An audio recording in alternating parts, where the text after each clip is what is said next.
قرآن کریم کی آیت کریمہ وَلَقَدْ أَرْسَلْنَا رُسُلًا مِّن قَبْلِكَ وَجَعَلْنَا لَهُمْ أَزْوَاجًا وَذُرِّيَّةً بلا شبہ ہم نے آپ سے قبل، آپ سے پہلے بہت سے رسولوں کو بھیجا، ان کو بیویاں اور بچے بھی دیے۔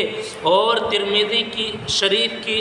ایک حدیث میں ہے کہ 4 چیزیں انبیاء اور رسول کی سنتوں میں سے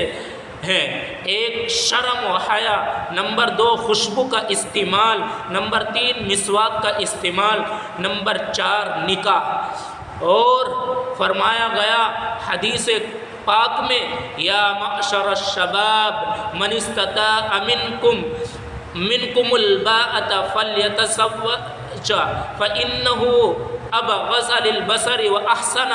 للفجر ومن لم يستطع فعليه بالصوم فإنه وجاء۔ اے نوجوانوں کی جماعت، تم میں سے جس کو نکاح اور شادی کرنے کی قدرت ہو، نکاح کر لے، اس لیے کہ شادی نگاہوں کو جھکانے والی ہے، یعنی بد نظری سے بچاتی ہیں، شرم گاہ کی خوب حفاظت کرنے والی ہیں، بدکاری سے محفوظ رکھتی ہیں۔ اور جس کو قدرت نہ ہو وہ روزہ رکھے، کیونکہ روزہ خواہشات کو توڑ دیتا ہے۔ میرے بھائیوں، پیارے حبیب صلی اللہ علیہ وسلم کی تعلیم سے معلوم ہوتا ہے کہ جب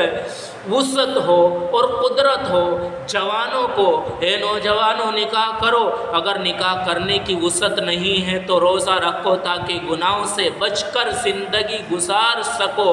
اور مصیبتوں سے، معصیتوں سے بچ سکے۔ اور اس کے ساتھ ساتھ دوسری بات یہ بھی عرض کرنی ہے کہ نکاح کرتے وقت، نکاح کرنے سے پہلے 100 بار سوچ لینا چاہیے۔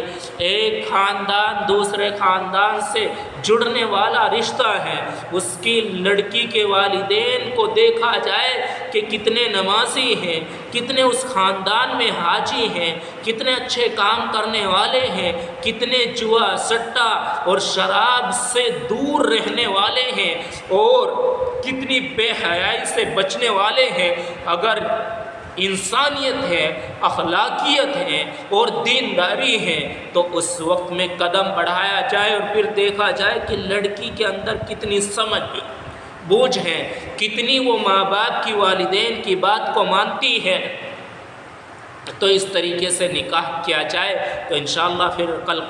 کل آنے والے وقت میں ہمیں کسی طرح کی پریشانی نہیں ہوگی۔ کیونکہ اگر آپ نے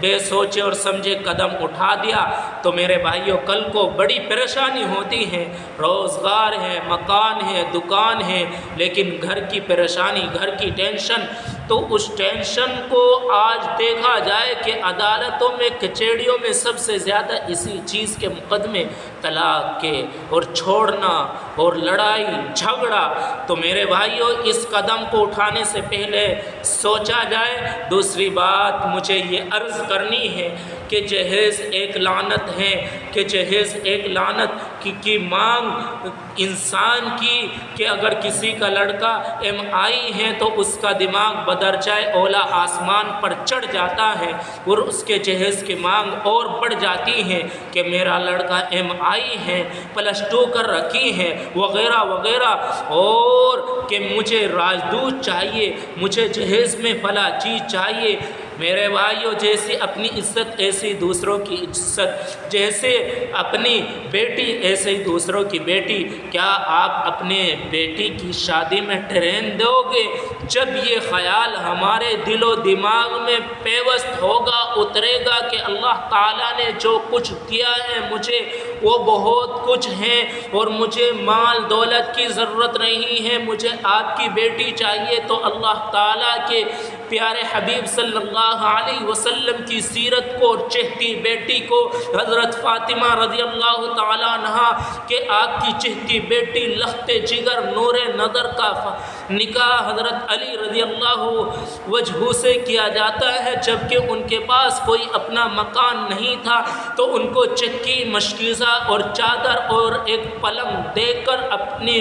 لخت جگر نور نظر کو رخصت کیا جاتا ہے، اور وہ بھی حضرت علی کی زیرہ بیچ کر آدھے مال سے، اس کی آدھے پیسے کی قیمت سے جہیز کا سامان خریدا گیا اور آدھے سے مہر فاطمہ ادا کیا گیا، جو آج تک بہت سارے حضرات ادا کرتے ہیں۔ تو میرے بھائیوں، ہمیں جہیز کی مانگ سے بچنا ہے اور اچھائیاں پیدا کرنی ہے، اور جہیز کی مانگ کرنے والوں کو پیارے حبیب صلی اللہ علیہ وسلم کی حضرت فاطمہ رضی اللہ تعالیٰ عنہا کی سیرت کو پڑھ کر اس سے عبرت حاصل کرنی ہے۔ اللہ تعالیٰ سے دعا کی جائے کہ اللہ تعالیٰ ہم سب کو عمل کی توفیق نصیب فرمائے۔